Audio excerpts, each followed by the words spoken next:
Bien, continuando con los temas de inyección electrónica, pues el siguiente tema es el sistema de inyección continua SIS. Déjenme hablarle acerca de este sistema de inyección.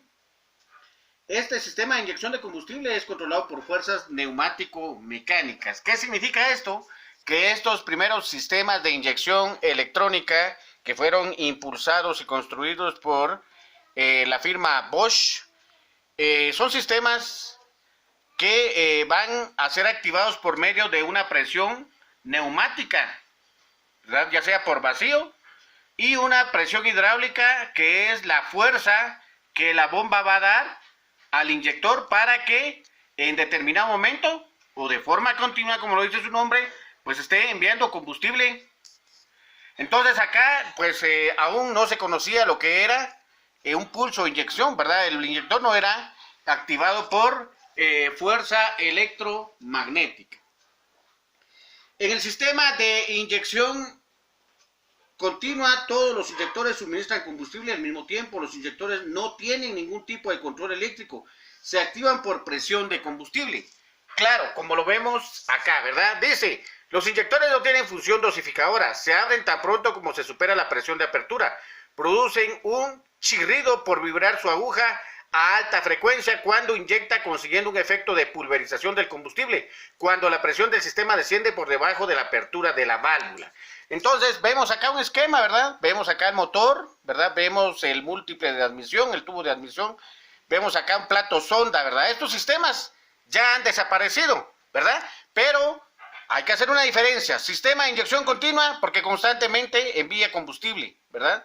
Y lo que hoy en día tenemos es un sistema de inyección intermitente. Bien, pues más ampliado, aquí tenemos ya coloreado lo que es el sistema calletrónico, sistema de inyección continua.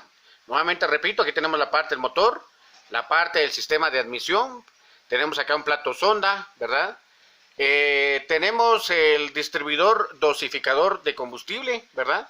Entonces, lo que se hacía anteriormente era que pasaba el aire, ¿verdad?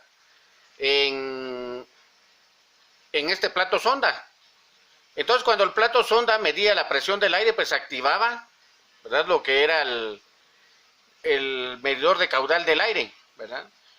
Acá tenemos también lo que es la mariposa de aceleración, ¿verdad? Y aquí tenemos ese inyector, ¿verdad? Que constantemente pues se enviaba lo que era el combustible. También teníamos una computadora que no jugaba un papel tan predeterminante en la mezcla de aire y combustible, ¿verdad?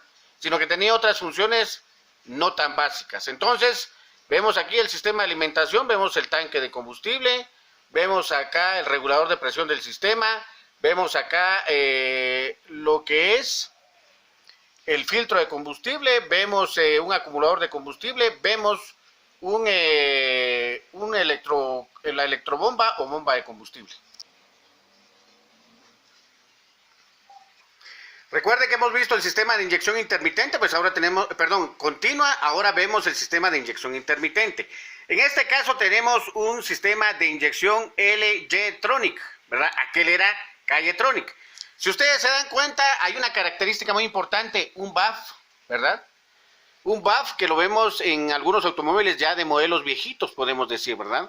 Entonces, este es característico de los sistemas LG-Tronic. Tenía una computadora que, si ustedes se dan cuenta, ya tenía un control eléctrico sobre el inyector. Y de esa manera, lo que era la inyección de combustible lo hacía intermitentemente de acuerdo a un pulso de inyección que la computadora daba, y ella daba ese pulso de inyección de acuerdo a diferentes sensores que ella tenía para detectar la cantidad